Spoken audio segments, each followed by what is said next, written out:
Hi traders, this is Brad Gilbert with the FX Market Insight for the 24th of July. All right, now as we come into Tuesday's trading, now we do have some pretty good technical setups. I mean, the major currency pairs here, and actually the four correlating pairs, Aussie, Kiwi, Sterling, and Euro. The good thing is they've all got very similar shape, and they're all correlating at the moment. But they've all got resistance on the top side and support on the downside, and they've almost got the same sort of structure of price action as well. So that's a really good thing. But that's all we've got at the moment. We've just got these currency pairs, and they're just telling us that the US dollar is working in uniform against them. And have a look at even dollar yen and dollar CAD, right? So they should be going up. They are going up a little bit, but dollar yen's a little bit disjointed, but they do look similar as well. So we've got really good connection with the market at the moment. What we are missing, and this is the main catalyst that you need to be aware of, we're missing a particular driver, whether it's the currency's going down or up.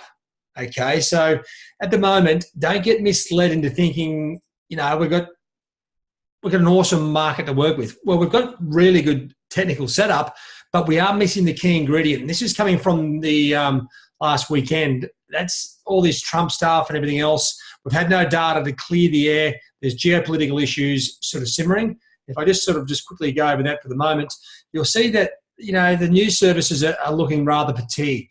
Okay, they've changed their tact a bit. They're talking about, you know, dollar yen sort of dipping a bit. They're even starting to talk about Aussie and Kiwi at multi-month lows. Well, they've been down there for weeks. You know, they've never mentioned it. This is where they are struggling to generate information for people to read. Dollar CAD slips with lower oil prices.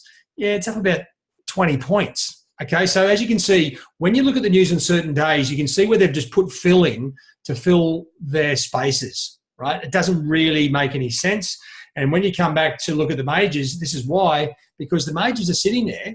Yeah, they're primed for some activity, but we need something that the whole market can see to drive these currencies around.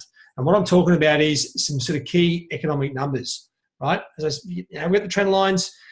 Yeah, and actually the other thing is as well with the trend lines, just note that like dollar yen, okay, we've got a support trend line here, but it's miles away from the top trend line up here, up around 113.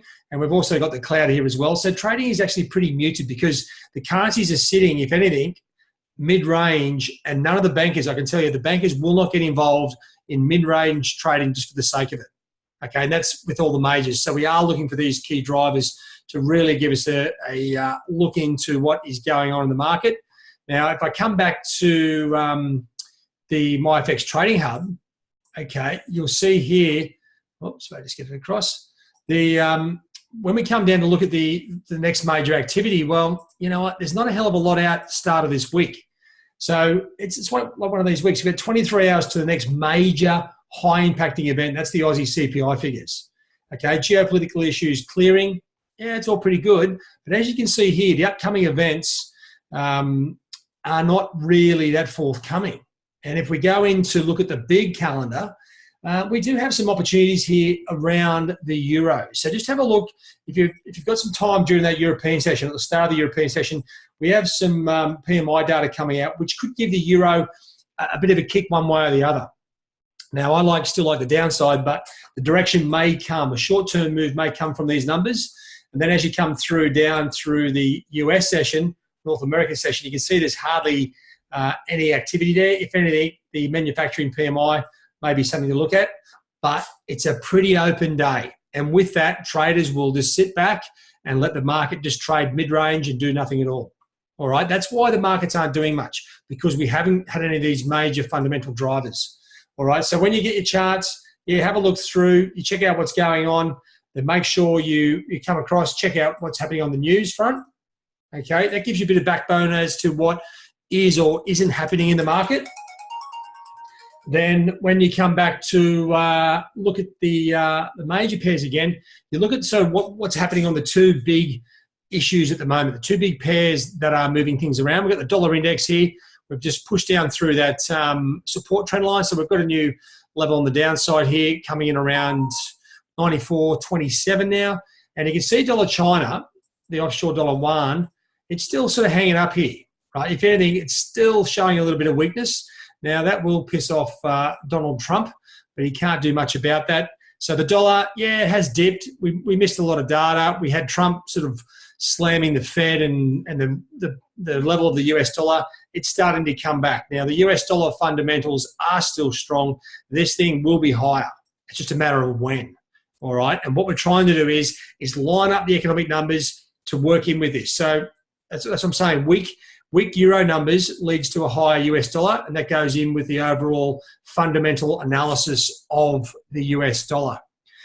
And that's pretty much where we are, guys. You can't force the market. Now, when you come back to the market each day, and when you're looking at the technicals, for instance, and you're looking at the majors, make sure you're going with an open mind, okay? No preset agenda, I should say, okay? The currencies, yeah, sure, we've got resistance on the top side and support on the downside on just about all these pairs. Now, these are potential entry levels for us, absolutely.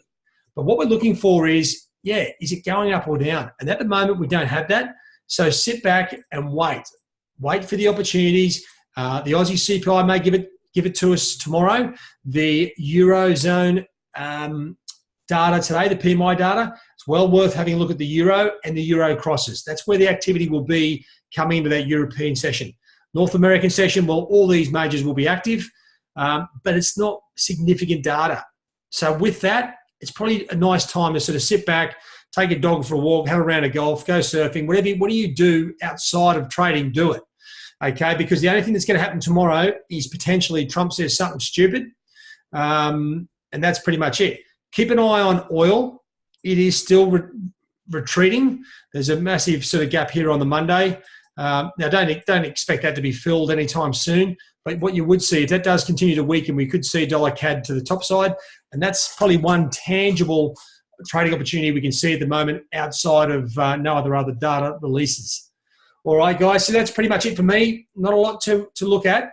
Keep following your technicals, keep an eye on your news, and wait for these main fundamental drivers. As I said, we've got some European data coming out later today at the start of the European session, and then we've got hardly any out of the US, and then we've got the heavy-hitting CPI data out of Australia tomorrow. So we've probably got a pretty quiet, I'd say 24 hours or 23 hours until that comes out. All right, guys, all the best. If you have any questions, jump in the trade zone. There's a little bit of activity there from the traders, but as I said, there's not a lot of momentum in the currencies at this point. Have a good day, and we'll catch you later on. Cheerio.